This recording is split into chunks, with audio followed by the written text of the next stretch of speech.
ونؤمن به ونتوكل عليه ونعوذ بالله من شرور أنفسنا وسيئات أعمالنا من يهده الله فلا مضل له ومن يضلل فلا هادي له أشهد أن لا إله إلا الله وحده لا شريك له وأشهد أن محمدا عبده ورسوله اللهم صل على محمد وعلى آله وأصحابه ومن تبعهم بإحسان إلى يوم الدين وبعد فإن أصدق الحديث كتاب الله وخير الهدي هدي محمد صلى الله عليه وسلم وشر الأمور محدثاتها وكل محدثة بدعة وكل بدعة ضلالة وكل ضلالة في النار اللهم علمنا بما جهلنا وذكرنا منه ما نسينا اللهم أنت السهل إلا ما جعلته سهلا وأنت تجعل الحزن إذا شئت سهلا رب يسر ولا تعسر وتمم بالخير قال رب اشرح لي صدري ويسر لي أمري واحلل عقدة من لساني يفقه قولي. Alhamdulillah, pertama dan selamanya kita mengucapkan syukur kehadrat Allah Subhanahu wa taala. Dengan limpah taufik dan inayah yang Allah Taala berikan kepada kita pada malam ini, kita dapat bersama-sama meneruskan lagi pengajian kita di dalam perkara yang berkaitan dengan hadis akhir zaman, itu Al-Mubasysyirat dalam kitab Kharitah Al-Mustaqbal fil Hadis An-Nabawi, perkara-perkara yang akan berlaku ataupun kronologi sebelum berlakunya kiamat berdasar kepada hadis-hadis Nabi sallallahu alaihi wasallam. Tuan-tuan yang dikasihi oleh Allah Subhanahu wa taala, kita telah membicarakan perkara yang berkenaan dengan muka surat 33, iaitu berkenaan dengan bagaimana akhir zaman ini golongan yang menghalalkan zina, sutera, muzik, yang mana Allah Ta'ala musnahkan mereka dengan menggoncangkan bukit sehingga hancur, diubah rupa mereka menjadi kera dan juga khinzir sehingga hari kiamat. Kita telah bincang secara panjang lebar berkenaan dengan perkara ini, dan juga kita lihat hari ini pada muka surat yang ke-34, tapi muka surat 34 itu, perkara ke-9 itu kita tangguh, kita bicara kemudian, kerana hadis ini berkaitan dengan banyak penafsiran berkenaan dengan azab Allah Subhanahu Wa Taala menenggelamkan mereka dan mengubah rupa mereka pada haiwan di Basrah ataupun Busairah. Jadi kita tangguh tu. Sebab tangguh tu sebab saya baca tak apa cukup lagi. Tunggu saya baca cukup dulu, baru saya boleh beritahu. Kerana amat bahaya jikalau kita menghuraikan tanpa kita merujuk keadaan hadis tersebut. Kita tengok perkara yang ke-10 pada muka surat 35. Jadi perkara nombor 9 tu kita kena tulis di tangguh. Tangguh untuk kuliah kita akan datang, kita hurai. Perkara yang ke-10, memperdagangkan agama dengan dunia. Tajuk yang hebat juga. Sabda Nabi sallallahu alaihi wasallam, an Abi Hurairah radhiyallahu anhu anna Rasulullah sallallahu alaihi wasallam qala badirul a'mal fitanan ka qita'al layli muzlim yusbihu ar-rajulu mu'minan wa yumsi kafiran, atau yumsi mu'minan wa yusbihu kafiran yabi'u dinahu bi'aradid dunya. Artinya daripada Abu Hurairah radhiyallahu anhu bahwa Rasulullah sallallahu alaihi wasallam bersabda, kata Nabi kita Muhammad sallallahu alaihi wasallam, bersegeralah kamu beramal sebelum datangnya fitnah seperti malam yang gelap gelita. Pada waktu itu seorang beriman pada waktu pagi dan menjadi kufur pada waktu petang, atau beriman pada waktu petang dan menjadi kufur pada waktu pagi. Mereka menjual agama untuk mendapatkan habuan dunia. Dalam riwayat yang lain, bi'aradid dunya qalil, ada perkataan qalil, untuk mendapat habuan dunia yang sedikit. Keadaan ini berlaku apabila dunia menjadi lebih penting bagi setengah orang berbanding agama.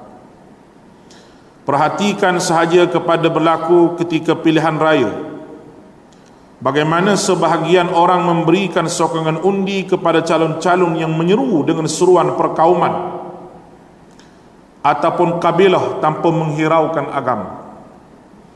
Seperti juga sebahagian yang menggunakan perkhidmatan bank ribawi, iaitu bank yang terdapat unsur-unsur riba, berbanding perkhidmatan bank yang patuh syariah. Baik, tuan-tuan yang dikasihi oleh Allah Subhanahu wa taala, kita lihat elok-elok apa yang kita nak bincang pada malam ini.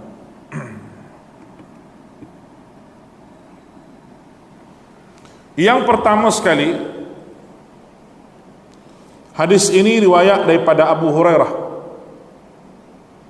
seorang sahabat Nabi sallallahu alaihi wasallam yang hebat, khadam Nabi sallallahu alaihi wasallam 10 sinin, menjadi khadam Nabi 10 tahun.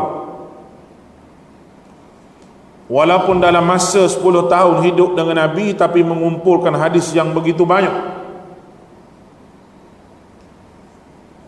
sehingga dipertikaikan oleh golongan anti hadis,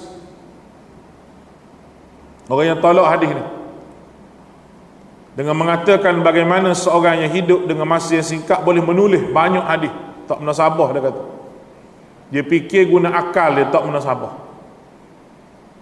Dia berasa dia cerdik lah guna akal tu.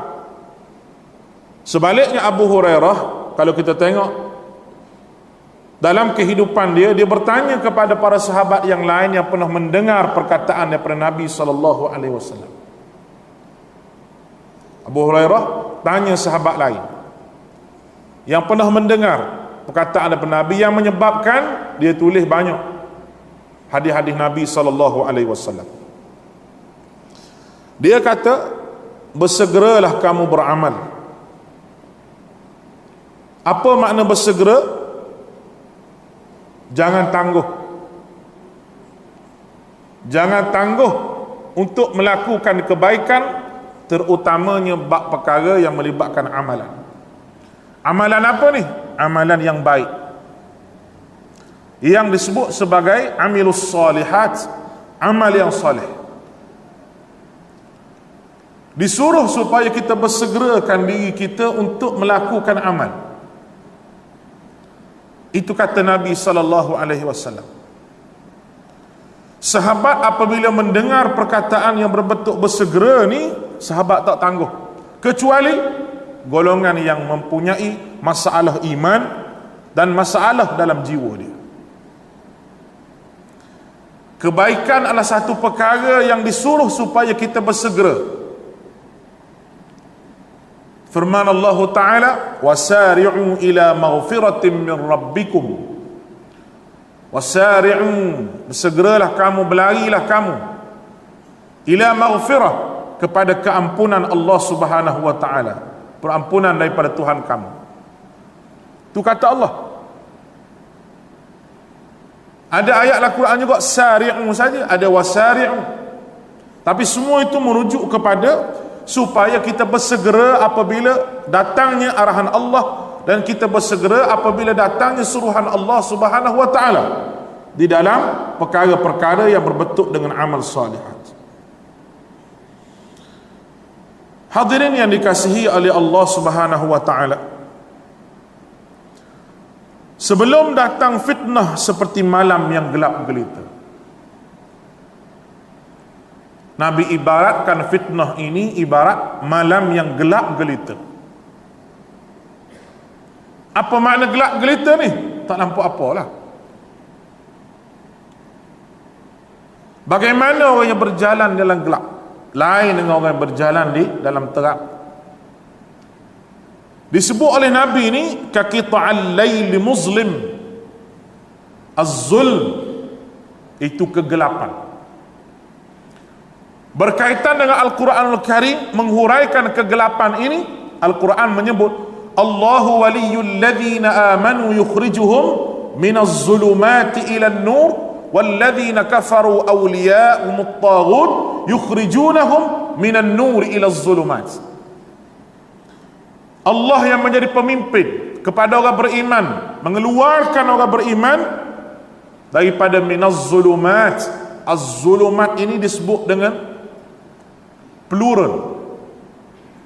An-nur disebut dengan singular, satu, single, satu jamak. Arab dia panggil mufrad, dia panggil jamak. Az-zulumat banyak kegelapan. Kerana jalan yang menuju kepada kesesatan itu banyak. Tapi disebut an-nur. An-nur itu single, dia punya plural dia punya jamak dia iaitu anwar, cahaya-cahaya. Tapi an-nur disebut satu saja. Bermakna jalan untuk balik kepada Allah Subhanahu wa taala yang patut kita ikut iaitu jalan Nabi kita sallallahu alaihi wasallam, itu saja. Tapi az-zulumat ni banyak. Walladzina kafaru awliya'uhumut taghut, dan juga taghut yukhrijunahum, mereka mengeluarkan kamu minan nuri ila zulumat, daripada jalan yang betul cahaya kepada az-zulumat, iaitu kegelapan-kegelapan. Ibarat kamu berjalan di waktu malam yang gelap gelita, tak nampak apa. Di waktu kegelapan Nabi ibaratkan dalam hadis ini iaitu waktu yang penuh dengan fitnah, sehingga orang tidak boleh mengenal di antara benar dan salah, betul dan salah, al-haq wal batil, hak dan juga batil.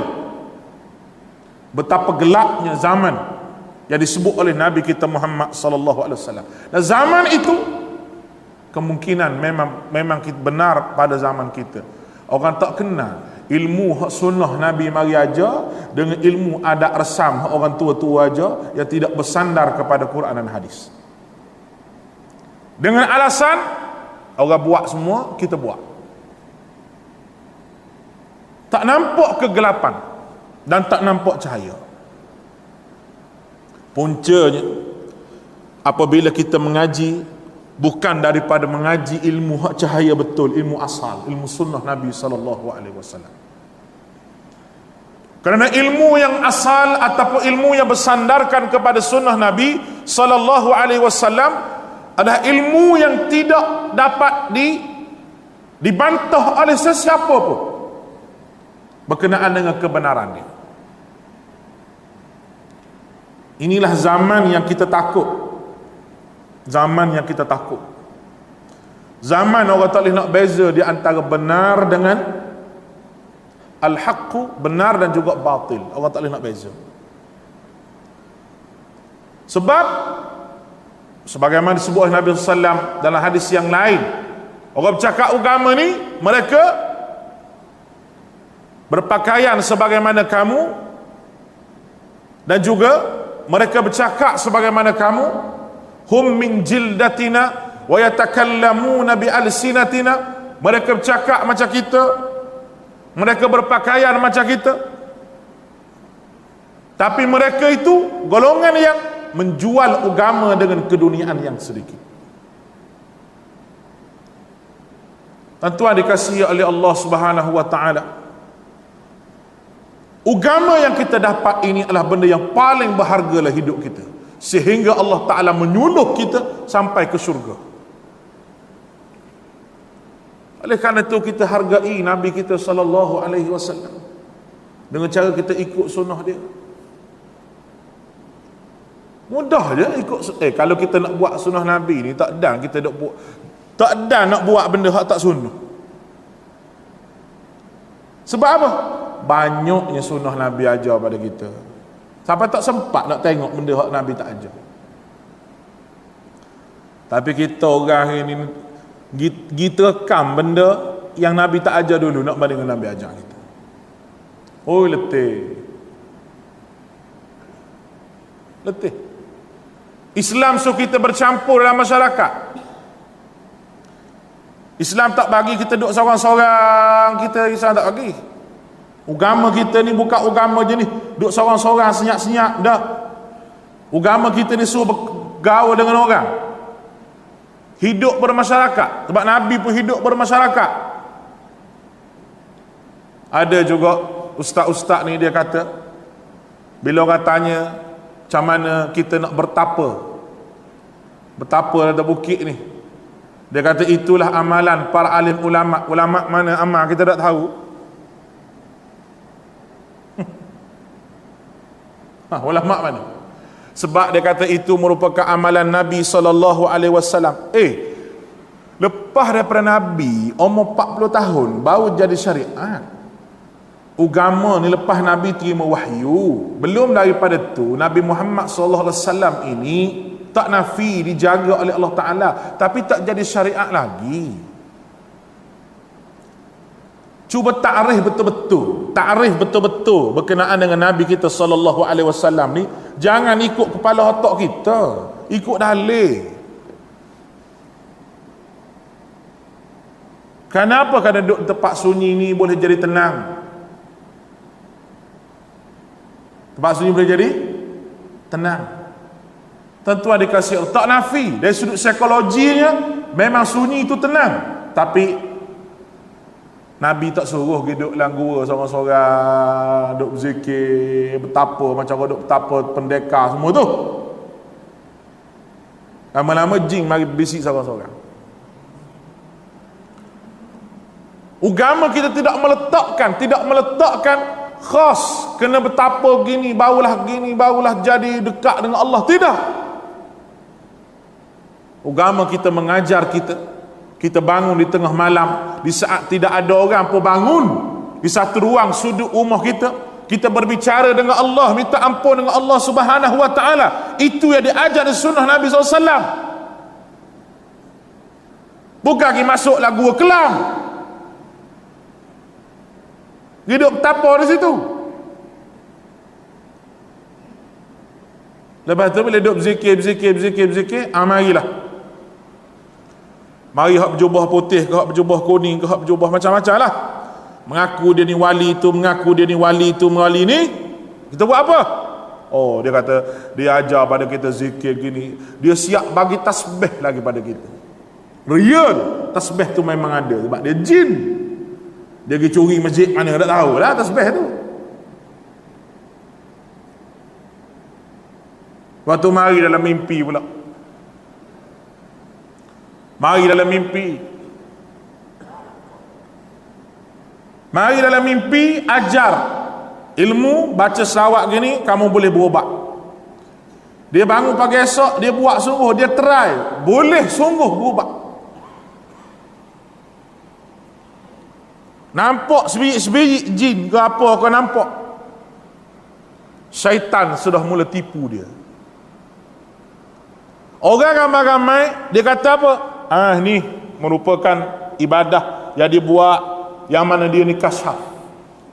Kasyaf, dia telah diangkat menjadi wali. Pelik-pelik wali ya. Yang orang kita pada hari ini, penyakit orang kita yang ada pada hari ini. Tidak ada sunnah Nabi SAW benda-benda begini. Tak ada sunnah. Sekarang ni ramai orang pakai mimpi. Yang pelik lagi tuan-tuan, ada seorang tu mimpi jumpa dengan sahabat Nabi. Dia kata, lepas tu sahabat Nabi tu ludah dalam mulut dia, lepas tu esok dia ingat 15 juzuk Al-Quran. Tu dia 15 juzuk ni hak dia hafal dah, 15 juzuk lagi dia ludah dalam mulut, maka orang tu ingat Al-Quran. Jadi esok tu 15 juzuk terus masuk. Oh, lebih pada Bluetooth ni, lebih pada airdrop kalau orang pakai iPhone lah, dia airdrop sama-sama iPhone ni. iPhone dia tak kawan dengan orang lain, masuk cepat kata-kata. Ibaratnya begitu.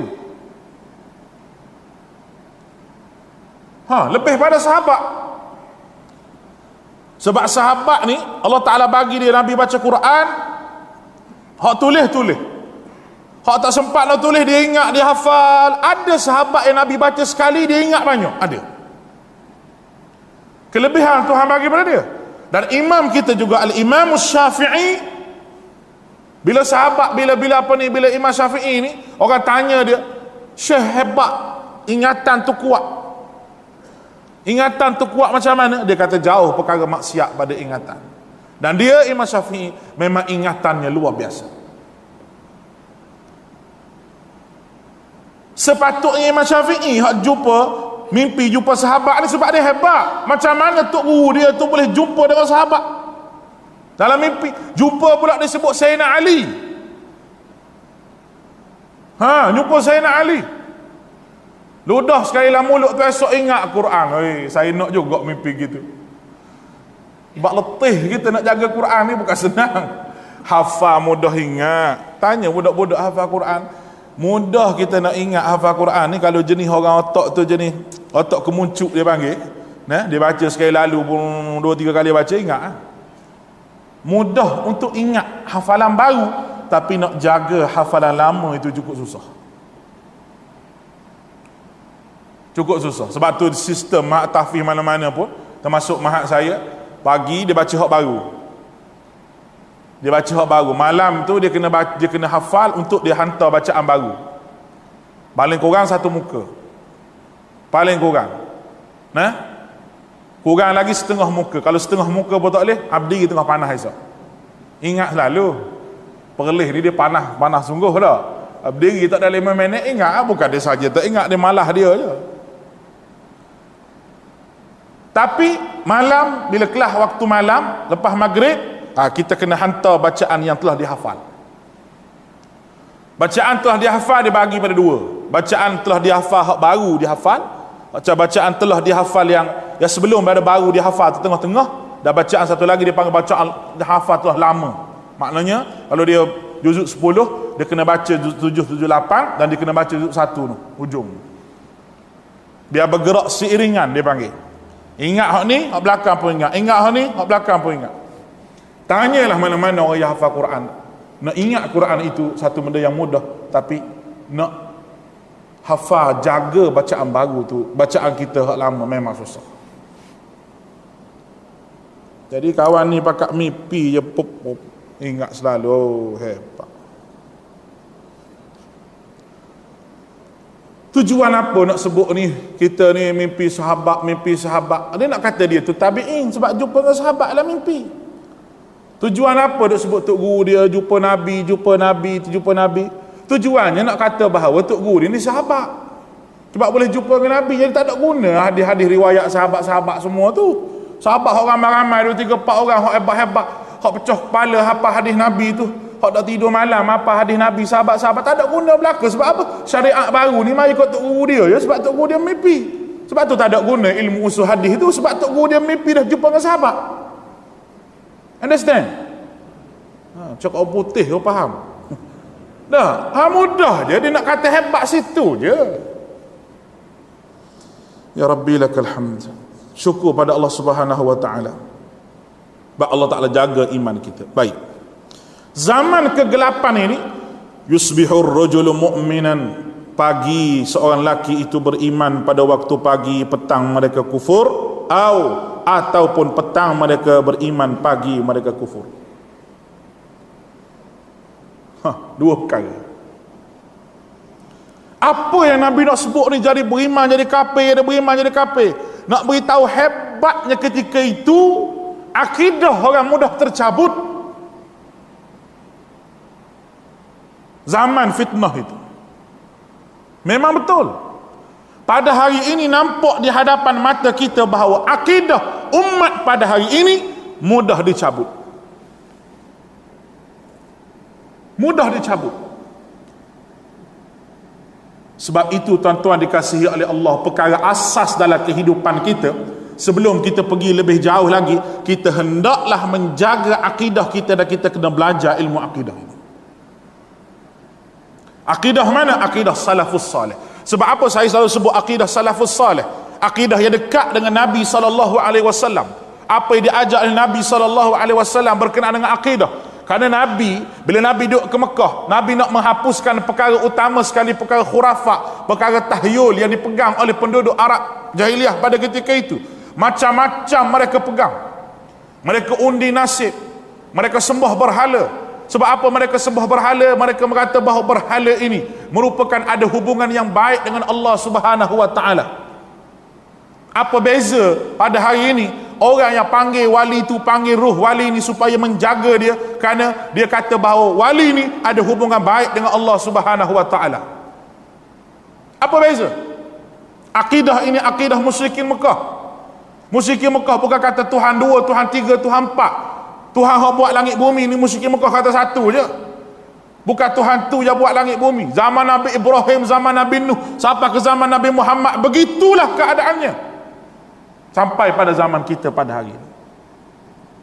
Kita berdepan dengan golongan ni lah. Golongan yang mengajak manusia bukan kepada akidah yang betul, tetapi mengajak manusia kepada akidah yang tidak diajarkan oleh baginda Nabi kita Muhammad sallallahu alaihi wasallam. Akidah apa? Pakai tangkai, pakai gelang, akidah apa? Akidah apa? Bila orang tanya nak pakai gelang, macam mana ustaz pakai gelang? Orang tanya hukum pakai gelang. Dah? Tuan-tuan boleh buka, saya sebut dah, tulisan Dr. Azhar Yaakob, pensyarah UKM, suami kepada Datuk Dr. Nur Hafizah Musa tu. Dia tulis, dia bukanlah 10-15 line dia tulis, hukum memakai gelang bagi lelaki. Gelang tu lelaki nak pakai, biar doktor kata jadi gelang ni memang ubat pokcik, kena pakai gelang baru boleh pakai. Ni tak ada obat. Dia boleh kata obat ada jenis makan, obat ada jenis letak di sini, dia kata. Dia kata obat begitu. Masalahnya kita kata gelang ni ada hukum yang khas. Dia tak sama dengan ubat-ubat tu. Doktor pun tak kata bahawa kayu kokar tu merupakan kayu yang terbaik. Kemuning hitam tu merupakan kayu, kalau letak situ suhu badan jadi turun. Ada kajian doktor, bukan tak ada kajian doktor. Agak-agak begitu je. Sungguh kajian khas tu tidak ada. Agak-agak begitu je. Daun durian Belanda tu, durian Belanda di sini orang panggil durian Belanda ke tak? Durian Belanda. Daun dia tu dikaji oleh Jepun, boleh menurunkan suhu badan apabila orang demam.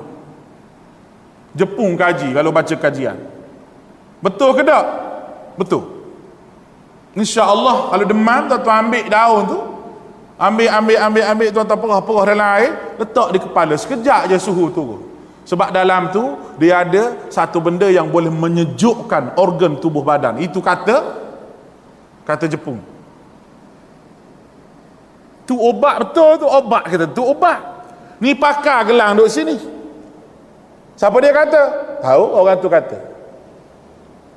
Tu yang pakai gelang tu tak cukup tangan gantung dia tekak.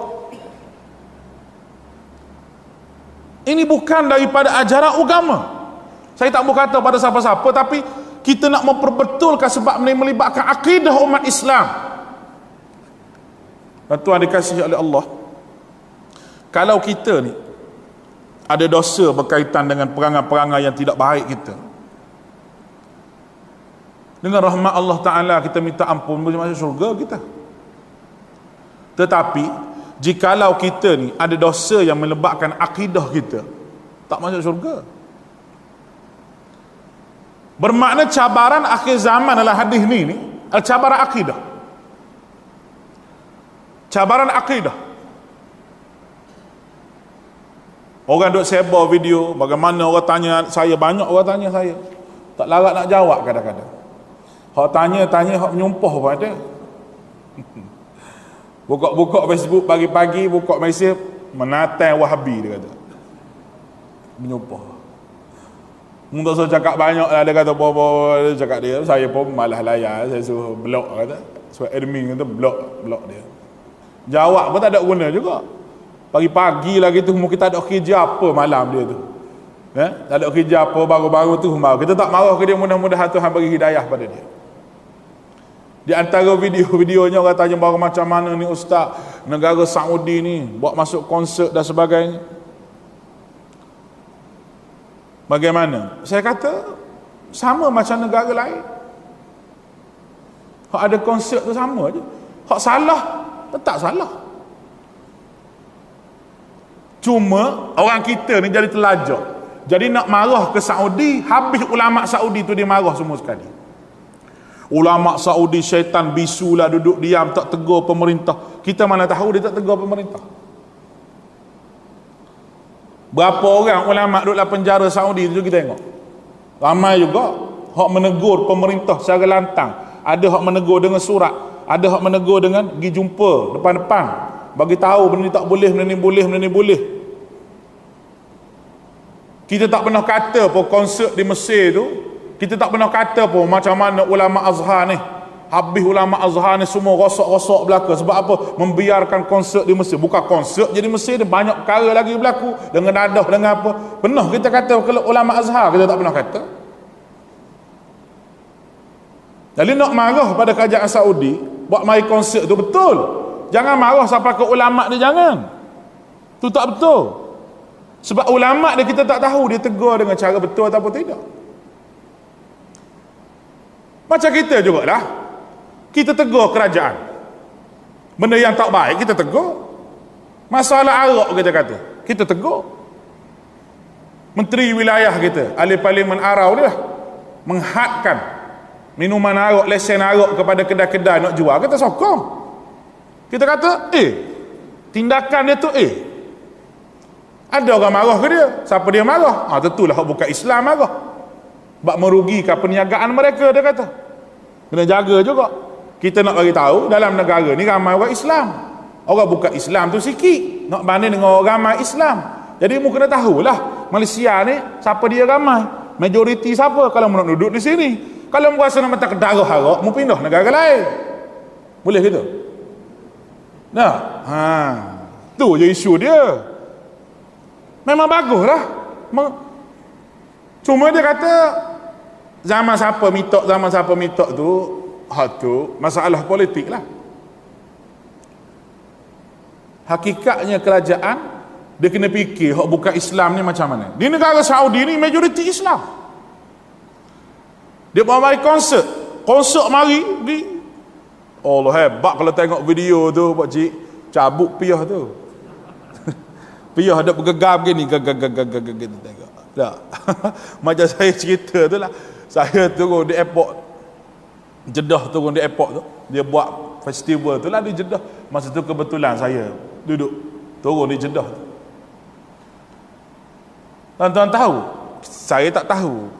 Belakang saya tu artis Korea. Artis Korea tak? Kita keluar, belum keluar tu, perempuan Saudi tu. Orang Saudi dia pakai baju seluar jeans, dalam dia pakai baju, dia boleh buang jubah dia gitu. Tapi tak nampak sebab dia pakai baju dalam tu. Dia pakai jubah hitam tu. Saya ingat ke dia sambut saya. Rasa macam artis pula kita ni. Kita menata apa pula ni. Saya kawan saya tengok belakang, saya kata siapa dia? Saya tak kenal artis Korea tu. Tunggu lah kata tak tu lah artis Korea. Gitu. Jadi macam orang sasau, orang tak tahu apa dengan artis Korea. Dia bawa mari di Jeddah, di luar pada tanah haram. Nampak ni? Ini bawa mari di Saudi, di Riyadh. Dia tak masuklah tanah haram Mekah, Madinah, tak masuk. Orang yang terlajak sangat dia kata, ni tengok ni, Wahabi duk jaga, tengok apa jadi. La ilaha illallah. Ada sebuah negeri tu, buah negeri, dia pergi hantar memorandum ke Majlis Agama, suruh hapuskan Wahabi di negeri tersebut. Dia kata, bismillah. Negeri mana-mana tak mau sebut lah, Pasir Berdengung. Tak ada kaitan dengan Malaysia ni. Kalau saya sebut bising ni sebab live, cuma saya nak cerita.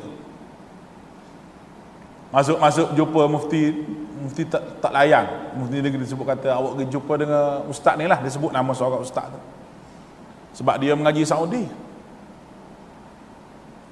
Awak kata Saudi ni kafir, Wahabi, jadi kita kena banterah daripada berlakunya perkara-perkara yang tidak diingini di Malaysia ni, jadi pertumpahan darah sebab dia lebih pada takfiri, dia mengkafirkan orang. Tak kira orang buat maulud Nabi pun jadi kafir, hak ni pun jadi kafir. Dia bawa syarah depan mufti. Mufti kata, saya tak tahu bab ni. Awak kita tanya ustaz ni lah. Seorang ustaz ni dia mengaji Ummul Qura, dia mengaji hebat dia. Awak tanya dia.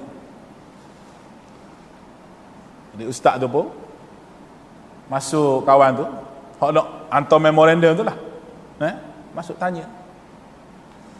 Duduk bersyarah depan ustaz tu. Ustaz tu tanya beberapa soalan saja pada dia. Dia kata, "Enta ni pernah pergi Mekah ke tak?" "Pernah pergi." "Siapa dia meritah Mekah ni?" "Saudi." "Oh, jadi," ustaz tu pun kata, jadi Allah Ta'ala ni tak reti juga jadi. Sebab apa? Sebab bagi Mekah Madinah ni pada orang kafir. Tak reti Allah Ta'ala ni, dia kata. Sepatutnya Mekah Madinah ni daripada kekufuran, Allah Ta'ala buat balik jadi cahaya, an-nur, agama. Daripada zaman Nabi Muhammad SAW dulu kufur, Allah Ta'ala bagi Fathul Makkah, nak menyelamatkan Mekah, nak menyelamatkan tanah haram. Jadi hari ni Allah Ta'ala tu tak reti mana. Sebab apa? Duk wika orang kafir jaga Mekah Madinah. Biru muka dia. Lepas tu awak pergi ke Mekah dah. Awak pergi ke Mekah, awak kena bagi tahu semua orang, kena qada sembahyang. Awak bawa orang pergi Mekah, awak kena bagi tahu semua jemaah, sepanjang kita duduk di Mekah ni, kita sembahyang tipu-tipu sahaja. Balik rumah kita qada. Sebab apa? Sebab kita berimam dengan imam Wahabi, akidah Wahabi. Dan yang ketiganya tak ada guna sikit apa. Tafsir As-Sa'di ke, tafsir ni tak ada guna sikit apa. Ulama-ulama Saudi tulis tu. Sebab apa? Sebab mereka tu kafir semua, tak nak guna tafsir dia, tak pakai kerja habis. Jadi ulama-ulama tu kena bertaubat dengan Allah Ta'ala. Memorandum ni awak bukan hantar ke saya, kena hantar ke OIC tu, bagi tahu. Dia pun balik yang gitu je. Saya kata, tak jumpa dengan aku berat lagi, aku kata. Dah nasib baik jumpa dengan ustaz je. Saya kata, kalau jumpa dengan saya berat lagi, saya bagi ke dia. Siapa begitu? Tuan-tuan kena ingat ni, kena ingat. Saudi bukan maksum segala-gala. Ada benda dibuat silap, tetap jadi silap. Tapi orang yang bermusuhan sangat dengan orang yang pemerintahan Saudi yang ditegakkan oleh Syekh Muhammad bin Abdul Wahab, yang kita sebut nisbah nama Wahabi, tapi bukan dia pun. Syekh Muhammad Abdul Wahab ni sebab apa orang nak marah ke dia ni? Sebab dia ulama yang bergerak dengan politik. Dia berjaya kontrol Bani Saud tu. Itu yang jadi orang nak marah ke dia. Padahal dia tak ada masalah pun. Diiktiraf. Tuan boleh baca buku seorang Maulana daripada India, ada terjemahan bahasa Melayu, diterjemah oleh anak Maulana Asri. Kalau nak buku tu, pergi pejabat saya belakang masjid ni ke sekarang. Tapi kena telefon dulu lah, takut kena buat appointment dulu. Macam menteri ni lah. Kena telefon dulu, takut tak ada dalam negeri. Ada buku tu, pandangan ulama benua India terhadap Syekh Muhammad bin Abdul Wahab. Saya rasa kalau baca buku tu, dah hadiah kepada orang yang kata ke Wahabi ni, semua selesai masalah, saya rasa. Rupa-rupanya golongan yang begini bukan nak menyelesaikan masalah, tetapi nak menimbulkan masalah yang berlaku. Kerana hidup dengan tuduh menuduh, hidup dengan ketaksuban kepada guru, bukan nak cari ilmu yang betul. Maka akhir Nabi kata, yabi'u dinuhu bi'aradid dunya qalil. Hak ni kena minggu depan. Sebab huraian waktu ni duk ada sebelah muka surat. Jadi kita sambung minggu depan insya-Allah. Kena berhenti begitu baru mari pula minggu depan tu. Sekali lagi tu. Seminggu lagi ni dah. Wallahu a'lam. Mudah-mudahan kita bertemu dengan Allah Subhanahu wa taala di atas keridaan Allah taala. Wa ufawwidu amri ila Allah, innallaha basirun bil ibad. Aqulu qawli hadha wa astaghfirullahal azim li wa lakum. Assalamualaikum warahmatullahi